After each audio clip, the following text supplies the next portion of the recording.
I covered Corey Mayfield Sr. at Lee High School, now Legacy, and then into Oklahoma, and then the NFL.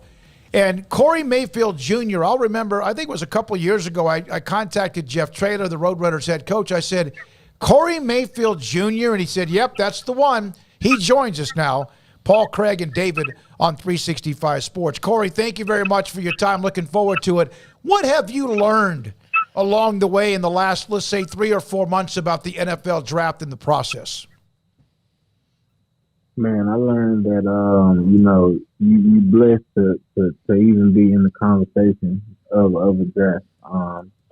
It's a lot of dudes coming out with a whole bunch of different skill sets, and this team's needs are different. So people will go different, but the draft process is pretty nitpicky, man. The NFL teams real nitpicky. But overall, it's a pretty cool experience.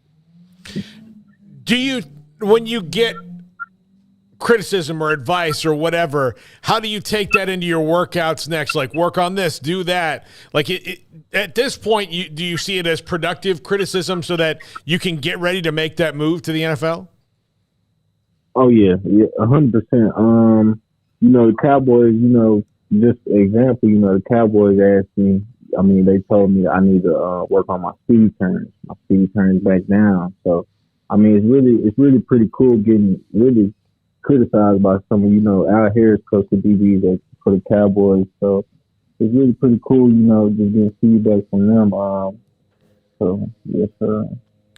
So what are the feelings like as the draft now is here? It's just a couple of days away, all this build-up, all the workouts, all of the dreams over the years to know that there's going to be some decisions made at the end of this week. What does that feel like at the moment? Man, it feels good, man.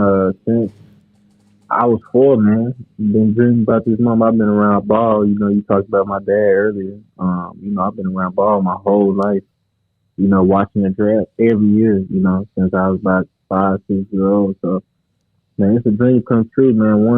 And it's just a good experience, man. I'm just excited to, compete with the world's best, man. Do you think that you got enough attention for your pro day numbers and the things you put up that day? Because I was told you were a rock star on pro day. Yes, sir, man. I had a pretty good pro day, and while I really had a pretty good pro day, man, a lot of teams didn't think, I was as fast as I ran or didn't jump as high as I did.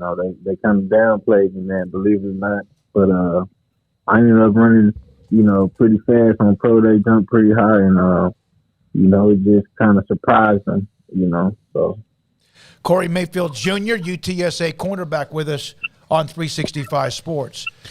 You're a first-team all-conference guy this last year, and do you wear that chip on your shoulder of here I'm first-team all-conference and I've gone under the radar a little bit? Yes, sir. Yeah, man. I feel like if I was in a different position as far as where I went to school, the situation might be a lot different, but I didn't, and for some reason, man, people downplay it. But I feel like the real teams, who watch the film and just watch how, I play, and even some of my road runner teammates, how they play.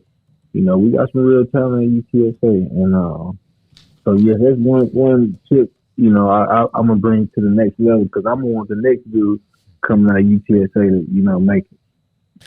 Corey, when you got there and then Coach Traylor arrives shortly thereafter, I know you got the East Texas connections kind of going back with your father, and then obviously his deep connections there.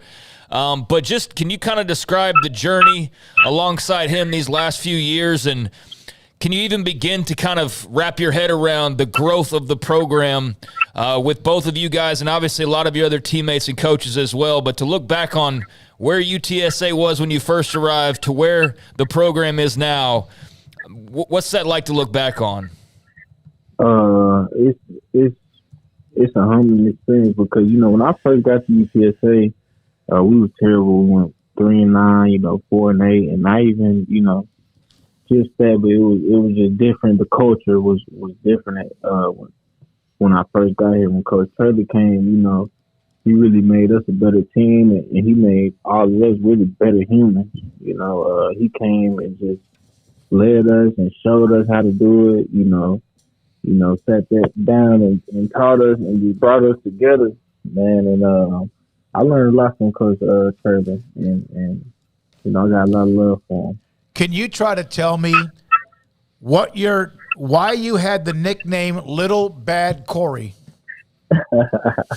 Little Bad Corey. To be honest, man, I talk a lot of trash on the field. I talk a lot of trash on the field now. I have a lot of fun at practice. You know what I'm saying? I'm always running around, hitting stuff. And so, Coach Thursday, he just started calling me Little Bad Corey. He told me that you were a little blank, and then that you became a single-digit player, which means the players trusted you. What did that moment mean to you when you got the single digit? Man, it felt good. We vote on it as a team, and it's just not our coaches. Our teammates, people who play vote on it. So when you got respect from your whole team, having that number 2, man, it's a good feeling. It's a good feeling. 7 interceptions, 26 passes defended, big numbers that you put up, and you also were not afraid to stick your head in and make a tackle. What was it like, and was it ever not a burden, but there was the shoulders of carrying the name, the football name of Mayfield? What was that like? My dad really always kind of taught me to kind of be better than him, and you look down and I look up to my papa, bless his soul. It's really an honor. You know what I'm saying? My papa carried it pretty solid. I say my dad carried it pretty solid. I feel like now it's my turn. I gotta just keep the legacy going and just make it bigger. So I wouldn't say a burden. It's really an honor. You know what I'm saying, to have this last name, and hopefully, not hopefully, I'm gonna do something with it. I got to, because I got people depending on me, and I got people looking down on me. Well, you have. There's no question that he was a hell of a player. I covered him in high school when he was at Lee. Covered him when he signed with Oklahoma and played there, and played for a team at Lee that made the playoffs for the first time in a long, long time. Have you ever seen any video of him? I was going to say, back then it might have been like VHS tapes or whatever else. Did you ever show him playing? Man, believe it or not, I did. Man, I watched that whole year. Man. I watched him hit Beckham on kickoff. He had smashed him. I think that was Beckham, was it? I don't remember. Uh-huh. But him, and then I seen him, he broke his foot in the state game. Yeah, against Waco High. Yes, sir. But yes, it is a VA tape, coach. And but yeah, I watched it. I watched it when I was young. How much film do you digest? You kind of. Some players don't like to watch it, even though they need to. But are you a film junkie, and what's that like if you are?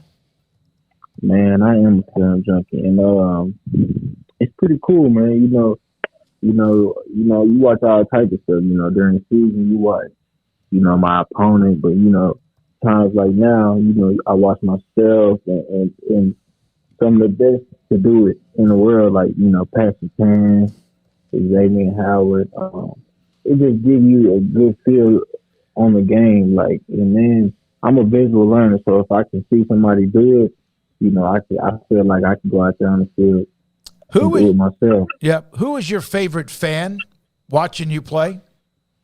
My favorite fan got to be my granny. Granny or mama. Is that Tiona? Tanya. Tanya? Mm-hmm. Okay, yeah, she jumped in on our chat room when we got the interview started with you and asked him who his favorite fan is. And so I was making sure you answered it right? You took care of that. That's a good deal. All right, couple of things. You mentor young kids or young boys and girls. You're incredibly loyal. What is it like to give back to the youth that maybe look up to you the way you look up to others that you're playing with or hope to play with in the NFL? I just feel like, I just want to make everybody, get the knowledge I had. You know, when I didn't have that knowledge, like these young people coming up now. You know, I like to mentor these people because, you know, sometimes I see something myself in some of these people. And, you know, I just want people, you know, just be better than me, really. And I want to bring people along with me. So, you know, and I kind of got that from my dad, too. You know, my dad, you know, who tried to help a lot of people. He helped a lot of kids, you know, growing up. So, yeah, I think that's one of my blessings. God. I'll never forget, by the way, you mentioned him breaking his foot. It was at Texas Stadium, which is no longer in existence, where the Cowboys used to play, a high school stadium that hosted a pro stadium that hosted a bunch of the high school games like they do now in Arlington. All right, so let's take yourself to head. Whatever it is, whatever day it is, the phone rings. You have your agent, and the phone rings. And whoever the team is, they're calling to tell you that they're wanting to draft you. Have you thought about that moment and what that might be like? I kind of thought about it, you know. I've always wondered what that would feel like, man. So it's something I always kind of wondered about, and I'm getting more and more excited the closer we get to it. I just know all the work, you know, my mom and my dad, you know, myself, you know, my team, you know, all the work we put in to get to this moment, you know, I'm sure it's going to be a surreal moment. Well, the UTSA is beginning that pipeline. Obviously, cornerback Tariq Wooten and what he did. From Tanya, one more time, and then we're going to let you go, Corey. Oh, my God, I remember him when he was a baby to a toddler. Now look at him. He has good genes. His mom and dad love you, cousin. You are the best. Right. Mom is the best. Thanks for your time. And Corey, do you have a chip on your shoulder? Are you waiting to maybe even open that up a little bit when you get to the NFL? Yes, sir. You know, I feel like, you know, I'm one of the best in the nation, you know, coming out of the draft. And, you know, I feel like I'm kind of downplayed. And I feel like it's just because some of the circumstances I was dealt with. And you know, I love the game. So it's a chip on my shoulder. Plus, you know, I got a real love for the game. So I can't wait to perform at the next level and just keep learning about football and you know, get around some good men at the next level. Corey, good luck. It's great talking with you. It was fantastic to cover your father. Your mom, obviously, has had a great influence on you, Tanya, and we appreciate you so much. And good luck. Hope you land where you want to, somewhere in the NFL, and then go continue that UTSA pipeline for Coach Traylor and company. Yes, sir. Thank you very much. Corey Mayfield Jr., UTSA cornerback. His dad was